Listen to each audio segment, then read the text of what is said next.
Welcome to When Not Yet Becomes Right Now, the podcast where we dive deep into the moments of transformation, the times when not yet shifts into right now and everything changes. I'm your host, Jen Ginty, and this podcast is all about those pivotal moments in our life journeys. You know the ones, when the hesitation fades, when we take that first step, even if it feels like a leap. It's in these moments that growth and healing begins. Each episode will explore stories of resilience, moments of clarity, and the sparks that ignite real change. From personal experiences to expert insights, we'll uncover how people navigate the complex journey we call life and come out stronger on the other side. Whether you're searching for that spark in your own life or just curious about how change unfolds for others, you're in the right place. We'll discuss the ups and downs, the breakthroughs and setbacks, and how to embrace the right now, even when it feels out of reach. Because sometimes the hardest part of the journey is realizing that the moment you've been waiting for has already arrived. So take a deep breath, settle in, and let's get started. Hello, and welcome to another episode of When Not Yet Becomes Right Now. I have a great guest on today. I can't wait for you guys to meet him. His name is Andy, and I'm going to introduce him. Andy Casey is a transformative life coach and NLP master practitioner who once lived in the shadows of self-doubt despite outward success. After navigating the challenges of a difficult childhood, a demanding business, and the emotional highs and lows of parenthood, including IVF and adoption, Andy reached a turning point. Fueled by self-reflection, mentorship, and a passion for personal growth, he broke free from the illusion of success and found his true purpose. Now, Andy empowers others to unlock their potential and create extraordinary, limitless lives. Welcome, Andy. Wow, I like that introduction. Oh, I'm glad you do. It's weird. Do you know what the really weird thing is about? I've never heard anyone say that back to me. Okay. And just hearing that, I was like, oh, that's kind of cool. Yeah. You know? Yeah. No, it sounds like we have a lot to dive into. Amazing, Yeah. amazing. So tell me, what is your origin story? Wow, where do you want me to start this one? However long ago you want to start it. So I live in the UK, and do you know what? With every conversation, whenever I start a conversation with anyone abroad, I always have to say, "What time is it there? What time is it there?" It's noon here. Oh, okay, cool. It's 5 p.m. here. Amazing, amazing. So my story was I was an only child, and it wasn't until later in my life I realized that I grew up grieving my sister who passed away before I was born. And I never realized that you could experience grief in this way, because it wasn't until I got older that I was like, oh, wow, this is how I felt, you know? So I was an only child. My dad was a heavy drinker. Later had to have a liver transplant and went through quite a lot. My mum was like this devoted Christian to the church community, and as I grew up, I never really realised that my mum had this amazing community around her, which is what really is amazing. And my dad, who needed the support with his drinking, and also the bereavement of his own daughter, which they lost when she was 5.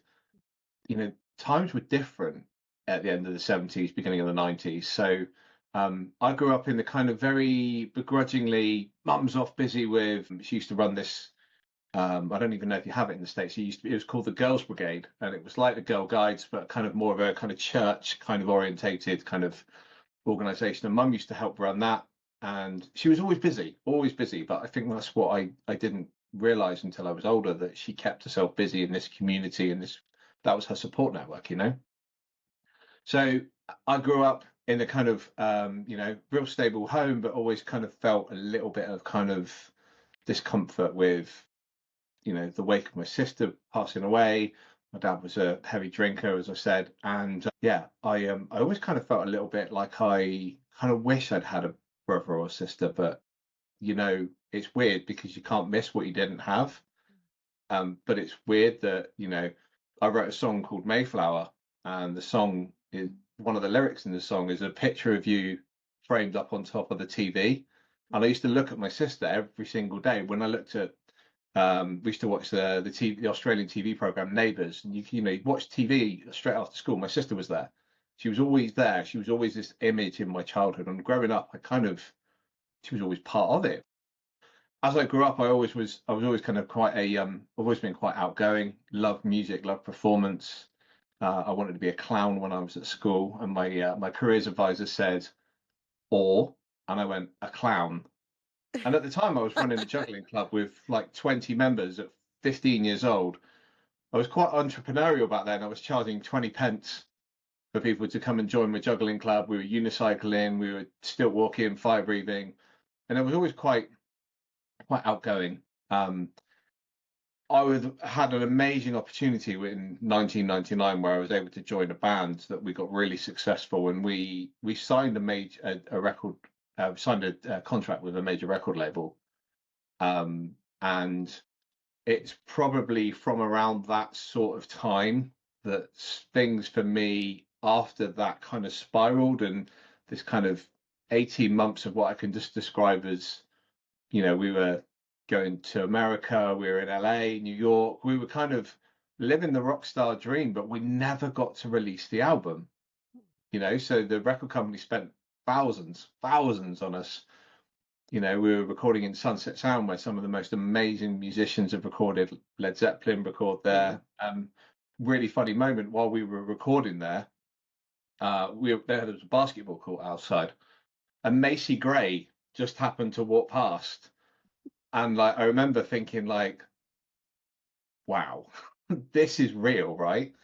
And it was actually, she was recording the song Demon with Norman Cook at the time, which I thought was quite a cool collaboration, that we were there from the UK, so was he, and he was collaborating with an American artist, which was really cool. So yeah, kind of moving forward, when that all kind of stopped, because we were at this kind of moment where we were a successful young songwriting band, and it all kind of came to a slump one day, and then I came home and probably that's where my turning point in my life really started, because I'd always loved the idea of being a rock star. I mean, who doesn't want to be a rock star, right? Right. And I had all these amazing experiences, but came back with this slump. And I'm the kind of person that if you said to me, I've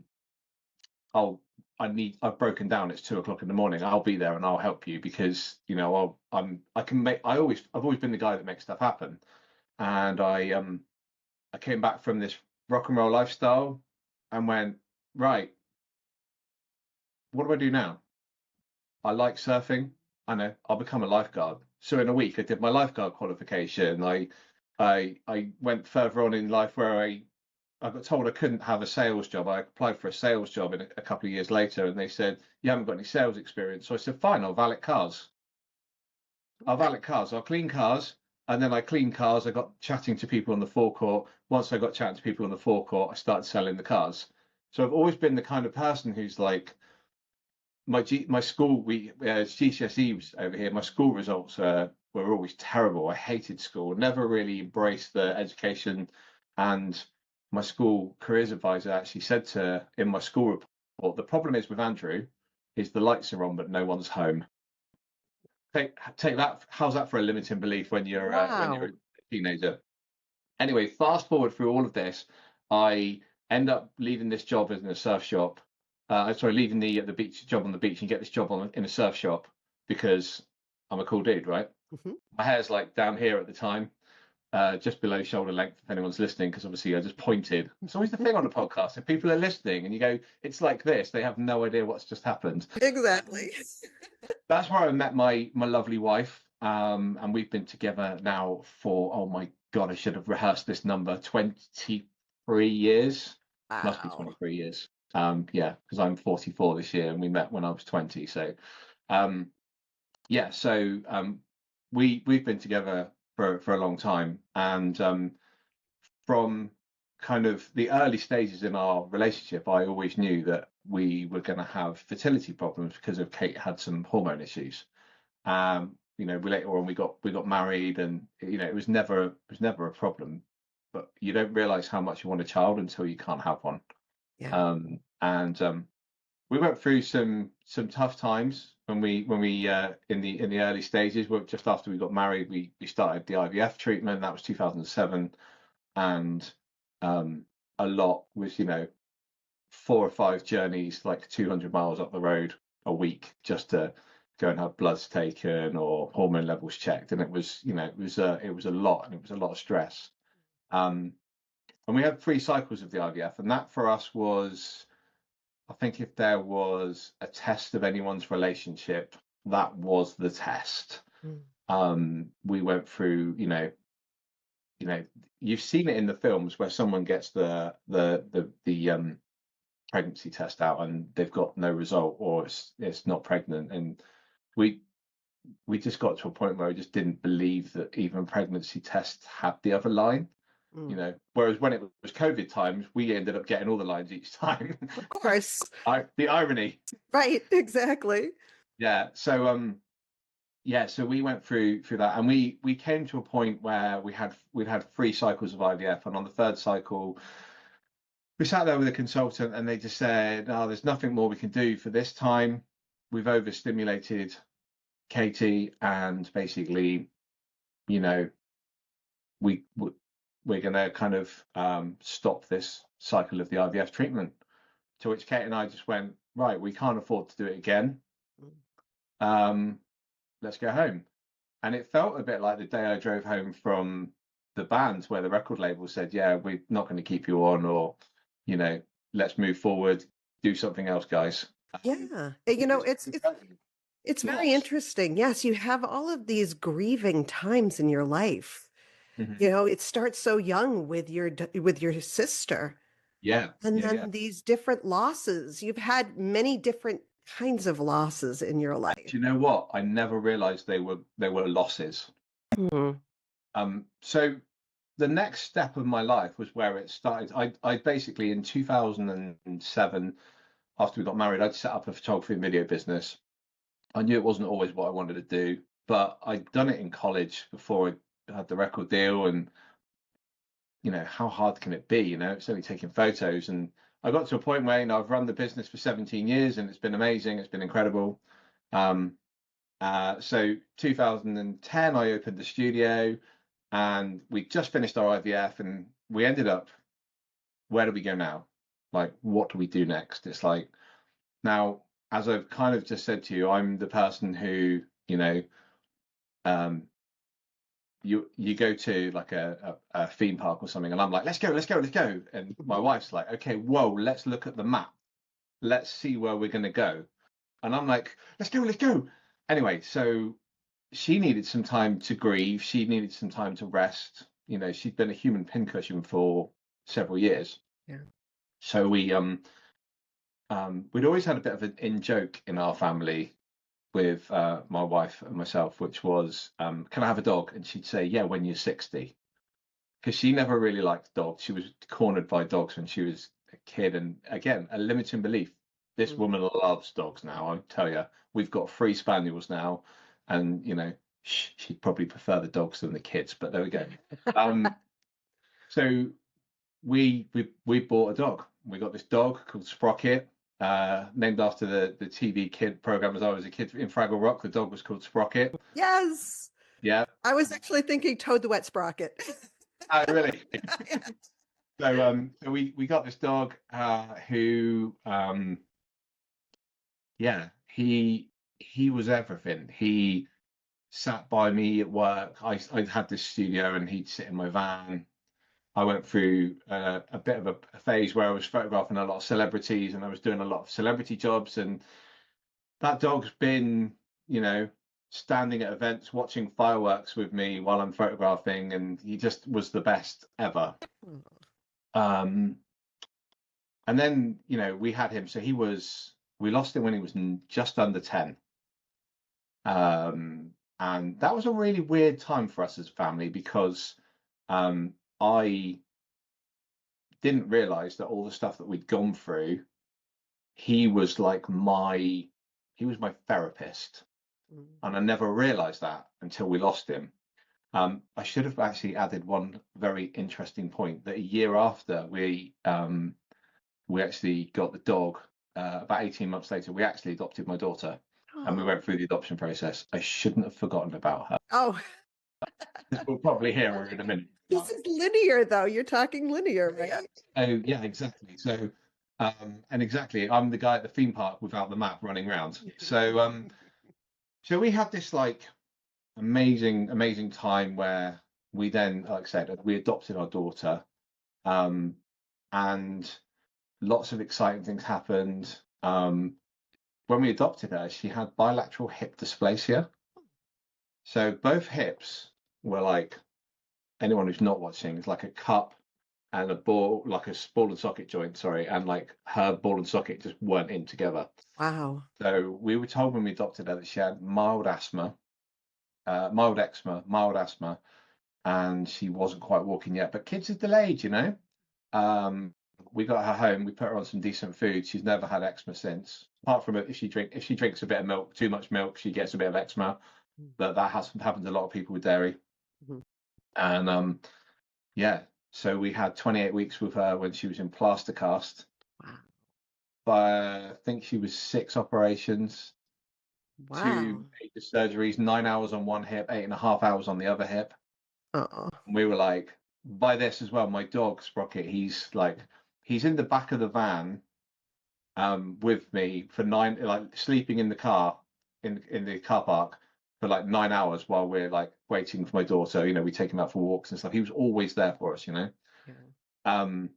A year or so after all of our operations, we went through this moment of catastrophe, and it was as if like the craziness hadn't been enough for us. She was rushed into hospital with pneumonia. Oh.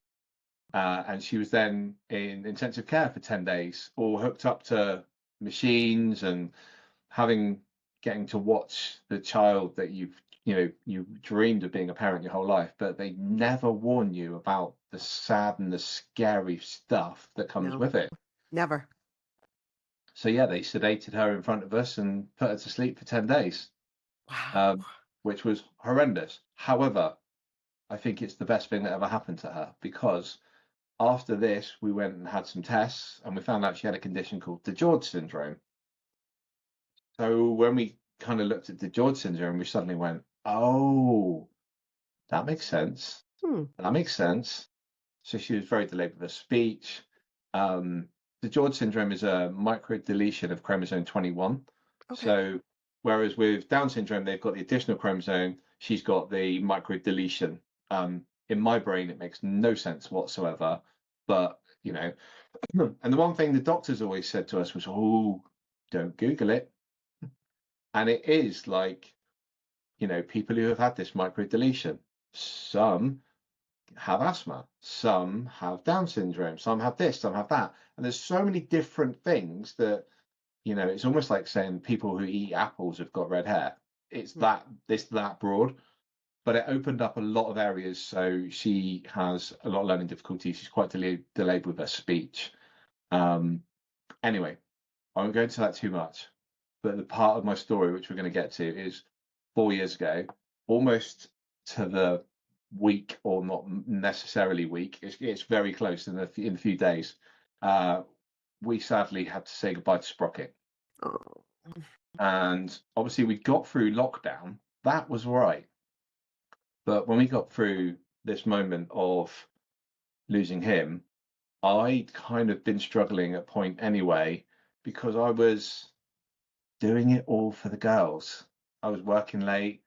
I was burning the candle at both ends. I was just not happy, and got to a point where once we lost him, I then kind of stood there with my other half and was just like, I can't do this anymore. And I remember her saying, like, she thought afterwards, she said, "I thought you wanted the divorce." I was like, "No, like, no way." I said, "But like, I just can't do this. I'm coming to work every day."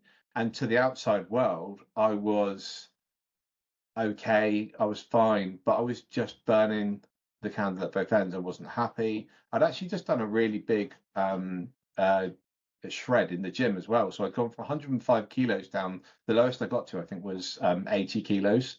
Wow. Um, and I never realized I could struggle with body dysmorphia because people would say, "Oh, Andy, you look so skinny." Mm. I'm like, I don't want to be skinny. Like, no, I'm like, I always say I'm 6 foot, but I'm like that much shorter. But it's cool to say I'm 6 foot, right? Mhm. Uh, yeah, so we just went through this big shift in our lives where I had to do something, and um, I ended up kind of getting a coach myself, working on my own mindset, working on my own mental health, um, doing stuff that I love. And, I ended up weirdly finding like a group of friends in a community within that program, which even still to this day, every single morning and every night, we check in on a WhatsApp message, tell them what we're doing in the morning, check out whether we've done it in the evening, proper accountability. And it's been like amazing.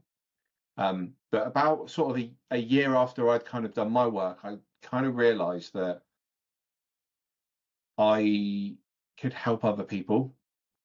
And I've run businesses, I've had a lot of life experiences. I've also felt a lot of pain. And I know what it feels like when the pain is transformed into a positive. And one of the weird things, one of the things that I learned through all of this, and it's one thing that's kind of stuck with me quite a lot, is that in order to grieve, you must first experience love. Yeah. Yep. So um, I just think that's like a really beautiful thing. So I think all of the things that I went through, I've done a lot of work with NLP, which is the neuro linguistic programming. So I became a NLP master practitioner, and that was a massive change as well because I got to experience all this like visualization and um, the way the way you communicate, the way your mind communicates with yourself, and um, you know, there's so many different things that have kind of changed my life. And I get to use this myself. My daughter has experienced various different types of this NLP work as well. And we've been to an event, and I just said to my wife, we live about 4 hours from London, and we were driving back from London, and the radio wasn't on, and we're just talking all the way, talking. And she just said to me, "You've got to do this." And I was like, "Got to do what?" She was like, "You're a coach." And I was like, "What?" And she was like, "You're a coach. That's what you do. That's what you're good at. That's where you get your drive, where you get your passion." Your purpose, right? Yeah, my purpose and my passion is to, you know, I hate to say it, but be a professional people pleaser and actually help other people be happy. And yeah, so that's when I did my training, I did coaching certifications, I did my NLP and everything. And yeah, I've just been on this magical journey of now I actually get to work with people on their journey and get them to see what's possible because there were times in my life where I didn't think I could get out of this mundane way of living or mundane way of thinking. um yeah, and I think the most amazing part of it all is now I have um something which I didn't think was possible, which is I have the freedom to just be me and be present with my girls. Yeah. I get to take, if I want, my daughter gets picked up every day from home now, but I get to be here when she comes home from school. I get to do the school run. I get to, if I want to, I can be at the school plays. Um, and I just get to be more present. I've have a new rule that I don't work after 4 p.m. apart That's a from great today. rule. Seems to work. Right. I don't like to think of it as work. Every time I meet with a new person for their story, I come out of it like I just made a new great friend, because and I think one of the things that came up a lot in your story was community. Yeah. And Mm, it comes up a lot in all of the stories that I hear. And it really is important, yeah. especially as we age. Because Yeah. I used to, when I was young, and we had a very traumatic childhood. My abuser was taken from the home, was taken out of the home when I was 14. And Wow. I got into all of these therapies that I was just like, oh God, I got to do all this therapy, and hated group therapy. And the kids that were in the group hated the group therapy too, Hmm. until I had my loss that caused me to have my right now moment. And I decided that I had to put a team together for myself, right? And Hmm. part of that team was group therapy. And Yeah. for the first time, I appreciated having that community around me, these people that understand what I went through and understand what I'm going through now. And it Mm. sounds like your mom had her community Yeah. and you created this community. Tell me more about the community that you're in, that group. So now it's so this was it was actually set up by the coach that I was working with previously. So everyone that was kind of in the program, it was a I did like a 28-day program, and then we did a 3-month program, and then we did a 12-month. And the 12-month program, we were then put in this group. You could do it if you wanted to. So it was an accountability group. And it was a WhatsApp group. There was 10 of us in there originally, and now there's 5 of us in there. A couple of the guys still work with the coach that we work with, and some of them don't. And yeah, so we check in every morning. Um, Even today, there's one of the guys in there, Graham, who he's a driving instructor, and yeah, we're just giving him some feedback on some stuff from his work, and just being able to share with like-minded guys. And the youngest in there is like 26. I'm gonna probably get in trouble. I'm gonna say mid 50s. We'll say mid 50s. So it's That's an good old. people experience as well. So yeah, so it's amazing. And it's funny because that whole phrase of men don't talk. um that even that group that we've got there is just amazing, that we get to share experiences.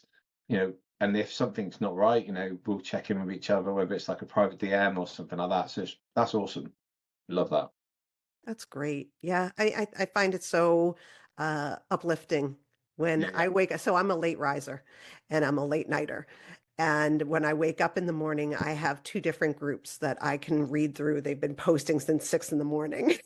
And Yeah, I'm yeah. just like, and I wake up and I have all this positivity come out of those WhatsApp chats, right?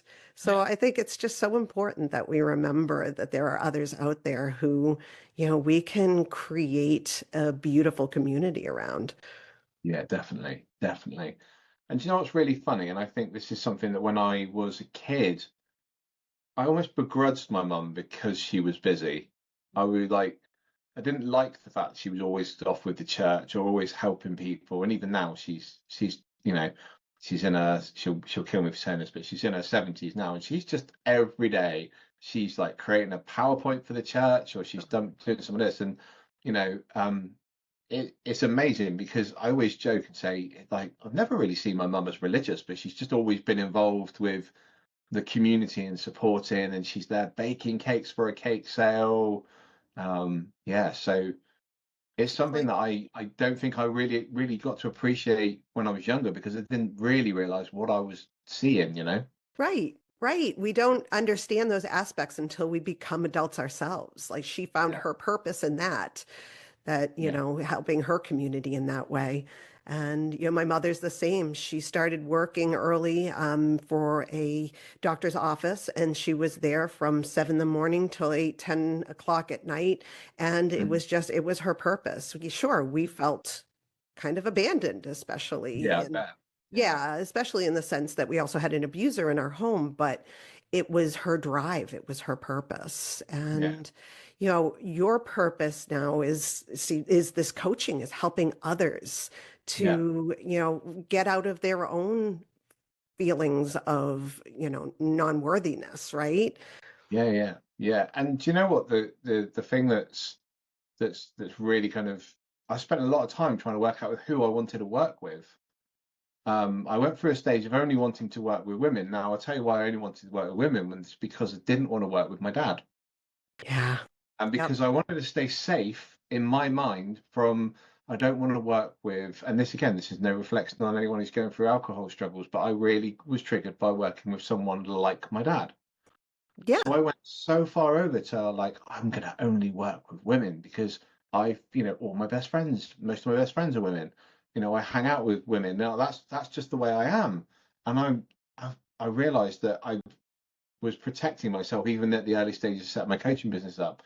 And I realized that I actually want to work with me 5 years before, because it's the me that from 5 years before that didn't know any of this stuff and had made like little kind of footsteps into, oh, I like this guy. This guy's interesting. And then people would say, oh, yeah, but that's just woo woo nonsense. What, meditation? Oh, yeah, all right, hippie. You Yeah. know, Yeah. and it's the things that I think outside people would say or would influence me. And I go, oh, okay, yeah, cool. Yeah, you're probably right. It's probably a load of rubbish. Now I meditate twice a day.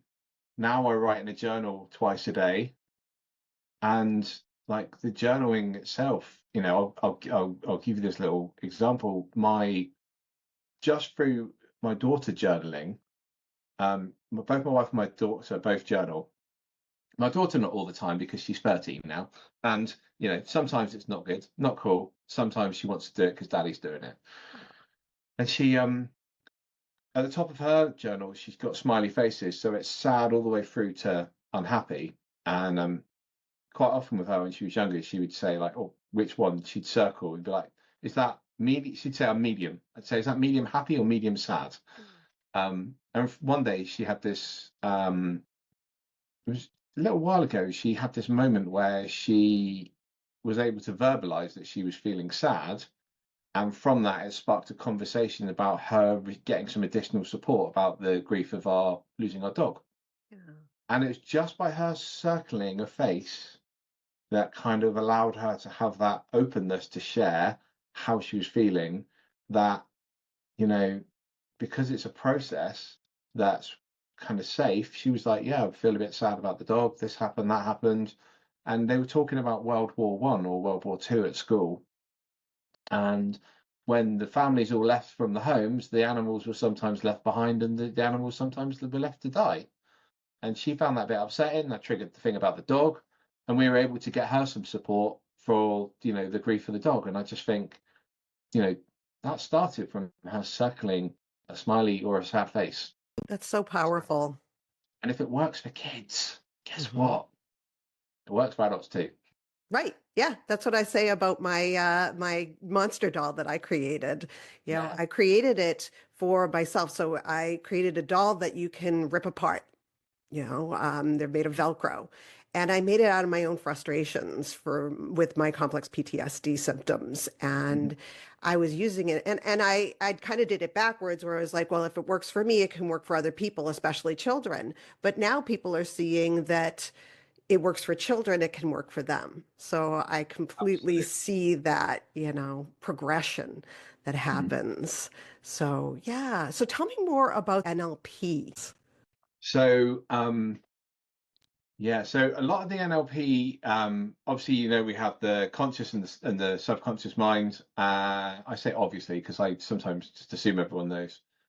So a lot of the work with that I do with people is kind of sometimes going back to a childhood memory, and we'll do a lot of things like visualizations where we will potentially. I don't like to use the phrase trance because everyone thinks it's kind of like some like ooh, but Mediumship. yeah, Yeah. exactly. Like, it sounds like something out of a 90s like dance place. But so we'll kind of do some breath work, and then we'll get them to close their eyes, and we'll get them to do some visualization where they're looking for a time in their life where particularly maybe something was a trigger moment, or we can go the other way. What do you want to do in the future? So you can like visualize the future. Um, and there's so many different. I spent 6 months doing this program, um, and it was amazing because not only did I get to learn about all the different techniques, um, but I've also got to experience them because as part of the training, you would demonstrate and practice the techniques with one of your peers, and then they would practice and demonstrate techniques with yourself. So um, there's various different ways that we've kind of I've kind of worked with people where just by even, like I say, going into looking into the future, or what do you want in the future? And I've had people that have kind of done this visualization technique where they've looked into the future and then they've written down all this stuff afterwards and they've gone, oh yeah.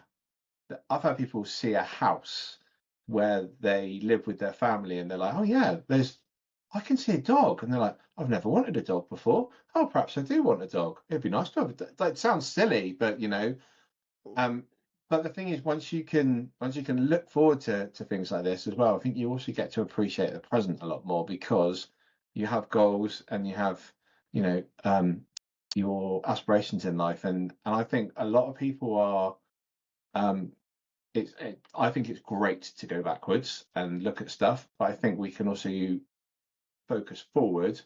My old coach used to say, I was going to say this now. It was look forward, measure forward, look back, or something like that in one of those phrases. So measure backwards. You know where you were, but then like let's look forward because we can kind of know where we came from and how we can kind of get on with our lives because it's very easy, and a lot of people do this, to go, oh yeah, but that's never happened for me. And yeah, so I think with a lot of things with people, and I talk about a lot with my clients, the whole program that I work with is the work life harmony blueprint, and a lot of what we do is kind of, again, look forward, measure backwards, and kind of work out like what have you learned, and is there something that's in the past that's holding you back? Is there something that we can work on?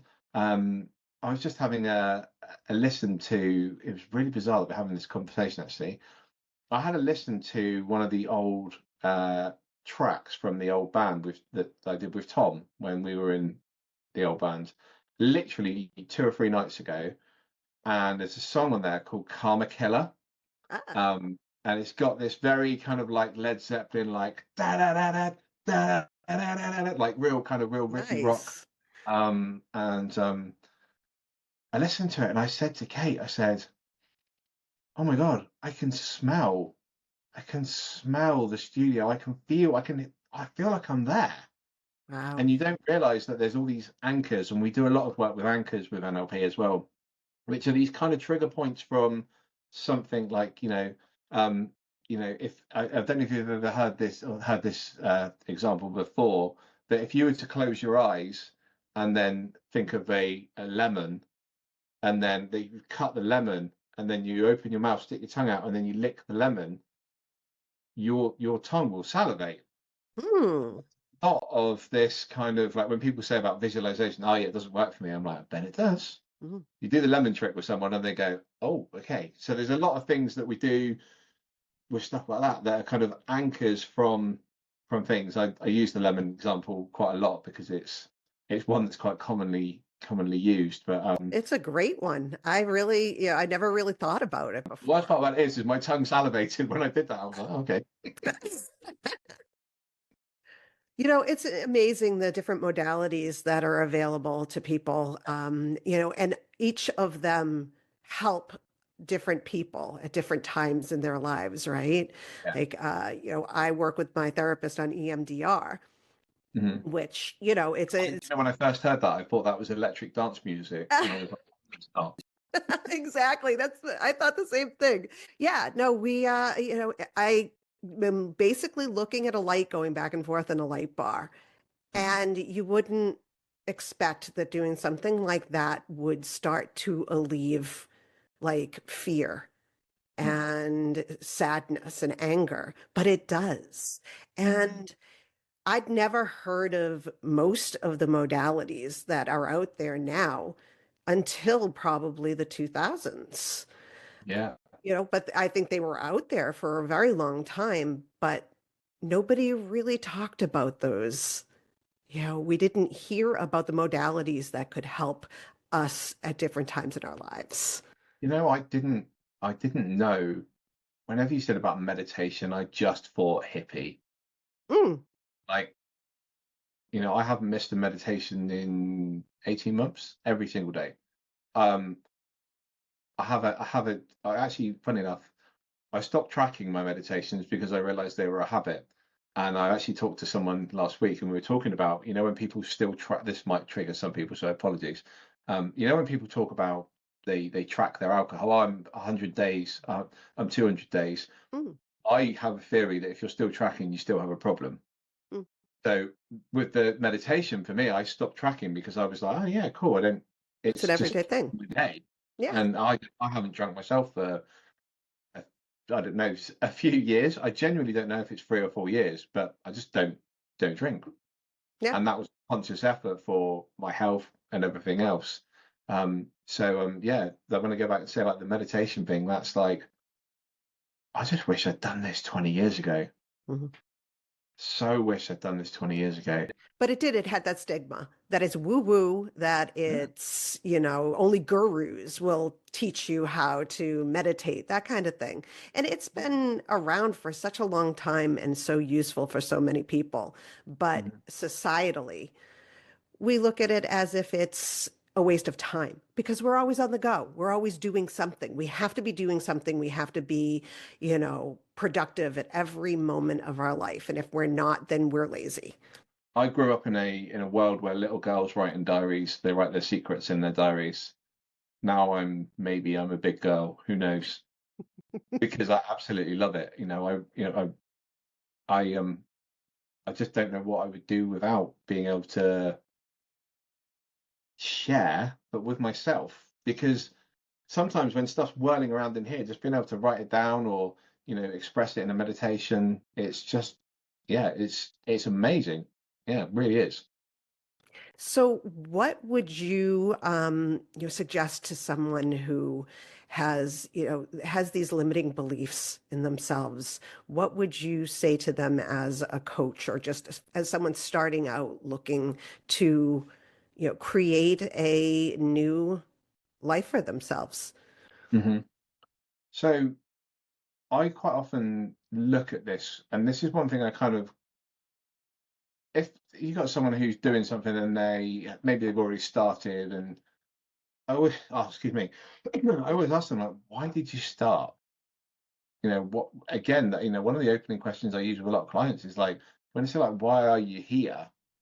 So like, what brought you here? Like, where was the motivation? Because we're all motivated by various different things, and I'm not going to lie, sometimes life comes and slaps us on the ass and you don't expect it. There was a moment where we were done with the hospital and that was it. And then a year later, my daughter gets rushed into hospital and, we were kind of thrown into this whirlwind. But you have to work out why did you start? And as a parent, we did that because we wanted to be parents and we wanted to show up for her. And we've adopted her and we want to do the best we can for her. And ultimately, selfishly, we wanted to be parents. That's the ultimate reason. When you actually look back at it, you're like, well, actually, when you do get those bad days, why did we start? Why are we in this limiting belief of going, oh my God, if we hadn't have had kids, we wouldn't have to deal with this. Well, actually, we started because, we can support a child, but two, we get to do some cool stuff as a family. So I think sometimes a lot of the things that, when it comes to a limiting belief for me, is if it's holding you back, like whatever you want to do, what's the outcome that you can get if that limiting belief's gone? And, if we're going to start on a target for whether it's launching a business, whether it's just something as simple as like, you know, learning. I've had people who want to kind of just learn to swim because they've never been able to swim. And you can kind of do all these different things with people that, you know, you know, when you get told at school your lights are on but no one's home, like how do you know what I recently did? And I've not actually told anyone about this, so I'm kind of um I was going to share this on my social media, but I'll share it with you. Yay.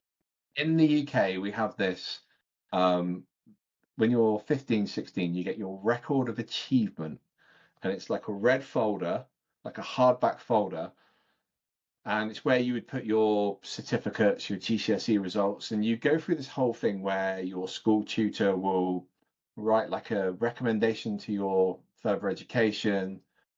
And about a month ago, we were just getting rid of some old paperwork, and we've got like a little like a paper furnace that we use, and we chucked some old paper in there, and I just said to my other half, I'm going to throw it in there.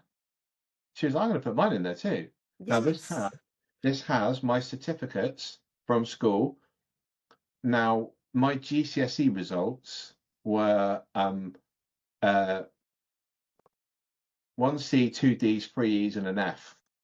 Okay. Now that's not great, because C is just mediocre. However, they have never ever stopped me doing anything. That's right. And I recently had a conversation with a local college, and they said to me, "Oh, if you wanted to work with us, you would need to do this, and you'd need to retake your GCSEs because you have to have a certain level." I'm like, I'm 43 years old. Yeah. I ain't taking that. No, not a thing. I've not been running a business for 17 years and doing everything that goes with that to have to retake my exam results from when I was 16. So we just went, do you know what? Put it in the fire. Yes. And we were like, whoa, that was powerful. But do you know what? It was the statement in there from a school teacher, about the whole kind of who I was, and and Andrew's quite relaxed in his attitude was the thing from my tutor. Like, can That's you imagine now in what year are we in? 2025. 2025. Yeah. Still not used to it. Can you imagine a parent receiving that? Oh yeah, he's relaxed in his attitude, and the lights are on, and no one's home. Yeah. But that's what I was told as a kid.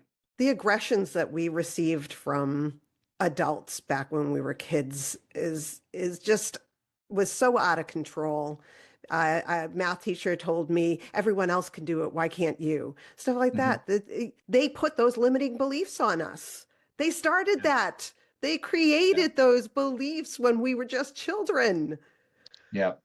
And the thing is, as well, there isn't anything that you can't do. Right. You know, anything is possible. Don't get me wrong. I don't think I should probably be a heart or a brain surgeon because I have no idea what I'm doing. But there's nothing I can't do. There's nothing you can't do. There's nothing my daughter can't do. My daughter's not going to take exams at school because she goes to special ed school. But she can be whatever she wants to be. She can do whatever she wants to do. That's right. And yeah, there's nothing holding us back, is there, right? No, there really isn't. Ah, And as soon as we learn that and realize these things, um, in the words of was it Friends, where she says, "You're her lobster," and you're like, "Yeah, yeah. the world's your lobster." Yes, Phoebe. Yeah, Yeah. I love that. That's one of my favorite things from Friends. Mm. But yeah. Oh, thank you so much, Andy, for this conversation. Tell me where we can find you. So on social media, I'm normally, well, on all social media, I'm just Andy Casey. I'm Andy Coach Casey. So just ANDY Coach Casey. And then my website is just coachcasey.co.uk. I've got some interesting stuff on my website. I've got a meditation that people can download and so forth. And yeah, so that's me in a nutshell. I'm really kind of passionate about kind of sharing and helping people along on their journey because everything's possible. It is. You're right. Thank you so much for coming on and sharing your story. My pleasure, my pleasure. Thank you for having me. And I'm going to have to get myself one of these moody monsters because I think you should make them for dogs though, because my dog is forever tearing things apart. We can put it Yep. back together again afterwards. That'd be amazing. Yep, absolutely. Okay. Amazing. Thank you so Well, much. thank you. I love Andy's view on life. You can do anything. And it's true. Take those limiting beliefs and throw them in the fire like Andy's school transcripts. And turn off the outside voices that are mainly from our past, telling us that we aren't enough. I'm fascinated with NLP as a way to visualize a future that maybe we never thought we would have or even want. So check out Andy's website and learn more about how he has transformed his life and how he can help you do the same. There's a guided meditation I have to try out on there too.